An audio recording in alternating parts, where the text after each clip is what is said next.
kind of with that intro, I'm going to try to get into a very different kind of writing and a different kind of style. Perhaps it is because what we're doing is it's not like a kind of survey course. It's actually a course where students are doing science. And I want to have us think about what the purpose of writing in science is and what kind of writing students should be doing. Should they be writing lab reports, research papers? Should they be kind of crafting little short answer things? What kind of writing should they be doing? And what's the goal of teaching writing within a science context? Like, what are we trying to do? And I have two questions that frame the way that I approach that question. The first question is, given the kinds of students you have, what kinds of science writing will they encounter after they graduate? So it's not as important to me what they need to know in order to get through school. I want to know what they're going to encounter when they get out of school.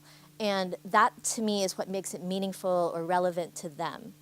The other question is, how do scientists use and relate to writing? Because I want my students to think like scientists. I don't necessarily have to have them write like scientists. I want them to be able to think about science writing the way that I think about science writing. And so those are the two big questions that frame what I think. So what I'd like is for you guys to think about it and then tell me. One place that I get it in my daily life are things like going to the doctor's office and having to make decisions about medical types of things.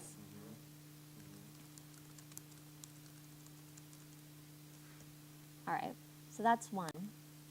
The other thing is, putting that aside, when we, as people who are trained scientifically, when we encounter newspaper articles, websites, popular science books, when we encounter political controversies or whatever, how do we relate to that? And how might that be different than how a layperson relates to it?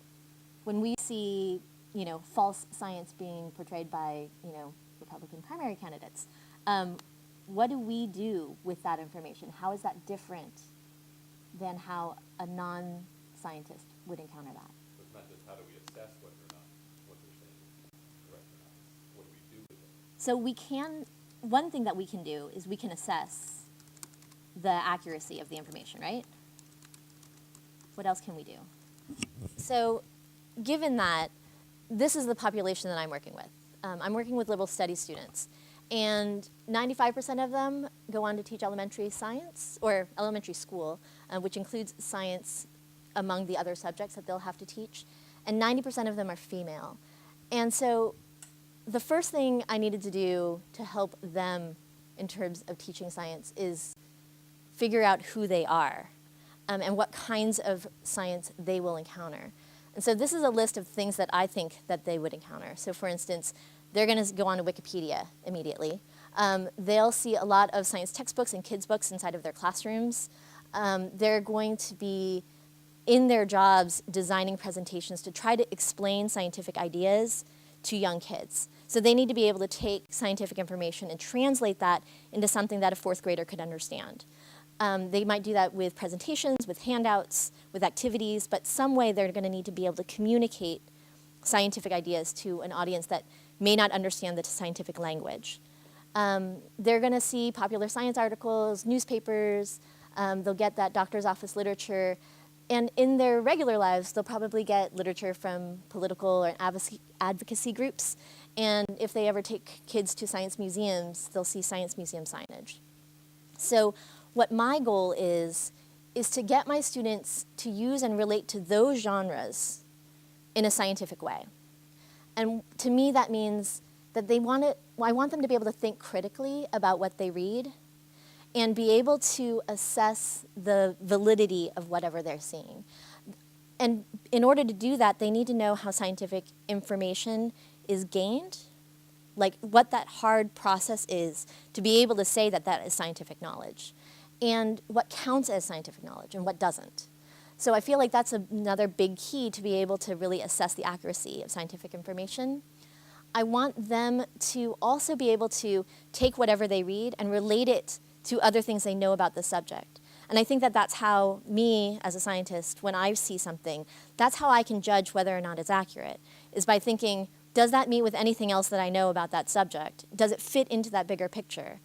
And that's not something that students do naturally with scientific information. It's something that I feel like that I need to teach them. In terms of how they use writing, I want them to be able to use writing to argue a point and back it up with scientific evidence, because that is really the point of communicating between scientists, right? Is that you're trying to make a point, you have this evidence, another person has a different point with different evidence, and we have this communication to try to figure out which point is actually true. We also try to use writing to explain how the natural world works. And the other thing, the very last one, is about these things called inscriptions, which are basically diagrams, graphs, tables. And when scientists are pretty fluent in being able to use tables and graphs to represent information, to be able to use a diagram to be able to kind of model a situation, other students are not. And so when they see something, say in a magazine article that has graphs, that has diagrams, they don't really know how to read it. And so I feel like I need to help teach them how to construct those, but then also know how to evaluate them. So here's an example from my class. So I teach Natural Sciences 321, which is a kind of unusual course. It's a course for these liberal studies students to really be able to do science the way that scientists do. And one of the major papers that we have is called the eye paper, where I have them explain how the eye works. So we begin that whole process with a camera obscura. I don't know if you guys are familiar with it, but basically what I have them do is I put a cardboard box over their head, seal off all the light, and I poke a hole in the back of the box, and they can see the world upside down and backwards on the inside of their box. And for them, it's like this amazing thing. And it takes them about 3 weeks to fully understand it. But that's the first step to understanding our eye, because our eye is one of these, basically. And so every week I have a homework assignment, and the homework assignment is something where they can write it on a scratch piece of paper, or they can type it, it's up to them. And it's something to kind of develop those skills in terms of how you think about writing. And so each week I have one like this. This is the first assignment that I assigned them last semester, and it's based on some ideas that people came up in class. And they had these 3 different ideas of what they might see. That they would see a circle straight across from the hole. It'll be bigger and fuzzier than the original hole. The idea 2 is that they'll see what's behind them in black and white. And the third idea is that they would see the inside of the box kind of just dimly lit, as if you turned on a light switch and you kind of brought the level of the light up. And what I had them do is to evaluate these 3 different ideas, because these were all ideas that they had brought up in class, and to decide which one they thought was most likely and why, and then pick a different idea that they disagree with and explain why that idea is incorrect. And so this is a way for them to develop their skills in terms of critical thinking and being able to make an argument, and also a counter-argument against somebody else's idea. My third homework, skipping over a couple weeks, is I wanted them to be able to explain something and start developing their skills at drawing diagrams. And so what I did was I have this flashlight that has these little 9 LED bulbs. I don't know if you've seen them. If you shine them on a piece of paper, they make this nice kind of glowing white light. If you put a pinhole inside, in between, like if you take an index card and you push a little pinhole, you actually see the actual 9 little bulbs. And so I wanted them to be able to explain why that happened. It's exactly what they had seen inside of their camera obscura, but in a somewhat simplified model that they should be able to draw a diagram for. So that was my homework 3. About 2 weeks later, we did an eye dissection. We did a cow eye dissection. And then we started getting into this thing, which is our lens, because they had never seen a lens before. And then I had another series of homework assignments, 5, 7, and 9. For homework 5, I wanted them to explain what would happen if you just had a retina. So just a retina, none of this other stuff from in front of that for the eye. So you had these empty eye sockets with retinas only. What would you be able to see in the world? Would that be better than nothing, or would you rather have nothing? Homework 7 was if I give that retina an iris, so basically give it a pinhole, what does that do? How does that change things? And then homework 9 was if I add a lens behind the iris, then what do they do? And in all this intervening time, they were basically experimenting with lenses, with irises, trying to understand all sorts of different things about the eye. Why do eyes come in different colors? Where does the color come from? Do blue eyes see differently than brown eyes? How do lenses work? How does the light go into a lens and come out of it? And so these set of homeworks are kind of developing this idea of this whole eye paper. And so then the eye paper, that's the whole assignment, is basically to write a term paper on how the eye works. I want them to include all the features of the eye that they think are important to be able to explain how to see and what those different parts do. And that's pretty much it. Like, I didn't give them any specifics. I didn't tell them that it must be in this format. I didn't tell them to cite any references. I simply said, explain to me how the eye works. And I get a paper about 5 to 10 pages in length with lots and lots of diagrams. So let me show you some of the assignments that I get. What's the time frame for this whole activity? This whole thing is about 10 weeks. So this is an example from homework 3. And what I want to show you is how the students develop over the course of the semester. The way that I approach writing is that I think of writing as you're teaching somebody a skill, like how to play an instrument or how to play soccer. And it's the kind of thing where you don't expect that their first assignment is going to be beautiful, because it's not, because they haven't had the practice.